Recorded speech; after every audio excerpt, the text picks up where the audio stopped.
Well, welcome back to Chapter 19. We're into Part 3. We're going to talk about sample sizes and get into hypothesis testing with population proportion. Because we're into Table A, so we can now choose the sample size. We can choose a sample size for a desired margin of error. So we'll have a particular confidence interval that we want, and we'll know what type of margin of error. And so we can calculate the sample size. Now, however, normally we don't know what the population proportion is. If we don't, we'll use P star to equal 0.5, 50%. That will give us the most conservative answer. However, there may be an estimate of the population proportion. Then you'd put that in for the P star. In other words, P star is a guessed value for the sample proportion. So the formula to find the sample size, it's just your critical value divided by the margin of error. You square that, multiply it by P times 1 minus P. And again, it's either what your guessed value for the population proportion is, or sample proportion, or you use 0.5 in for P, or P star. So let's try to do it. Suppose a certain soft drink bottler wants to estimate the proportion of its customers that drink another brand of soft drink on a regular basis using a 99% confidence interval, and we are instructed to do so such that the margin of error does not ever exceed 1%. What sample size will be required to enable us to create such an interval?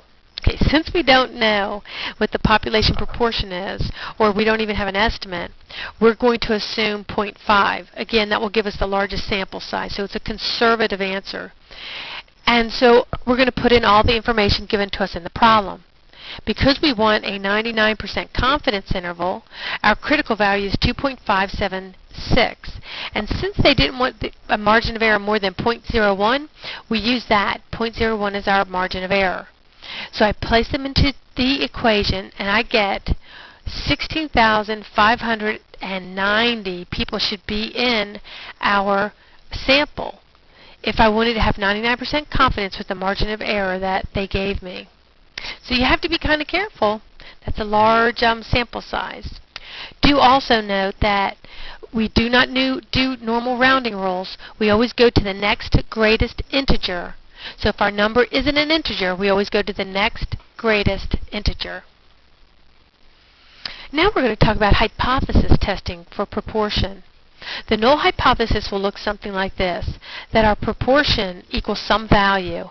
And of course we'll have our two one-sided alternatives and our two-tailed tests. So let's look at how we would just find our z-statistic that results from standardizing p-hat. It would look something like this. So if we want to do how many standard deviations our p-hat is in the null hypothesis distribution, well then all we have to do is change our p-values to be p-naught. And that's exactly how we get our test statistic. P-hat minus p-naught, the value in the null hypothesis distribution, divided by the square root of p-naught times 1 minus p-naught divided by n. So here's our three different tests. We could have a right, a left, or a two-tailed test. So for our significance test for proportion, it would look something like this. What are parents' attitude and practices on discipline? Nationwide random telephone survey of 1,250 adults that covered many topics. We only had 474 respondents that had children under 18 living at home. The reported margin of error is 5% for this small sample. So the 1994 survey marks the first time a majority of parents reported not having physically disciplined their children in the previous year. Figures over the past 6 years show a steady decline in physical punishment from a peak of 64% in 1988. The 1994 sample proportion who did not spank or hit was 51. Is this evidence that a majority of the population did not spank or hit? Perform a test of significance. So first we have to figure out what's the null and alternative hypothesis. Well, it's talking about a majority, and let's go back and look at, is it evidence that a majority of population did not spank? What does a majority mean? over 50. Let's gather all the information. Our sample size was 474, so it's large. No physical discipline, 51% said no physical discipline in the last year. So our standard error, we're going to have to use that. The P0 in our null hypothesis is going to be 0.5. So our standard error is going to be 0.5 times 1 minus 0.5 divided by 474, the sample size. That gives me the standard error of 0.023. So we now have our standard error. So now we can standardize the score with our no physical discipline being 0.51. That gives us a standardized score of 0.43. And if you look at it on the distribution, that's not too that's not too strange. So looks like we do not have enough evidence to reject the null hypothesis. So let it spread it out. Step 1, write the null and alternative hypothesis. P equal 0.5. P is greater than 0.5. Now we need to add the significance. So our significance level is 0.1. We calculate our test statistic with the information given, which we did, and it was 0.43. To find the p-value for a right-tailed test, that means the probability that z is greater than 0.43, we get that probability to be 0.33. Since the p-value is larger than alpha, there is insufficient evidence to support that claim that the majority of parents did not physically discipline their children during 1993. Now here's how we do the hypothesis test using Minitab. The command is still PONE, pone, but we'll put in our n and our x, the number in our sample, the x is the number of successes, test, the probability, the p in our null hypothesis distribution, that value. So let's change that to P0, the value in our null hypothesis. Which alternative? Well, it was a right-tailed test, or a left-tailed test, or a two-tailed test. That depends. It's going to be either -1, 0, 1. And then use Z.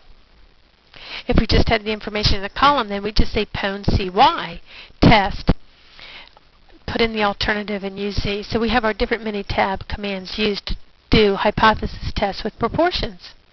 So let's see one in action. A researcher believes that less than 60% of students prefer hamburgers over hot dogs. That already tells me what my null and alternative hypothesis is. We're going to assume that 60% of students prefer hot dogs. The researcher believes it's less, so it's a left-tailed test. A random sample of 200 students found that 102 of them preferred hamburgers. At a 0.05 significance level, do we have sufficient evidence to support this belief? So we know what our significance level is, so we can get to work here. This is going to be a PONE, pone.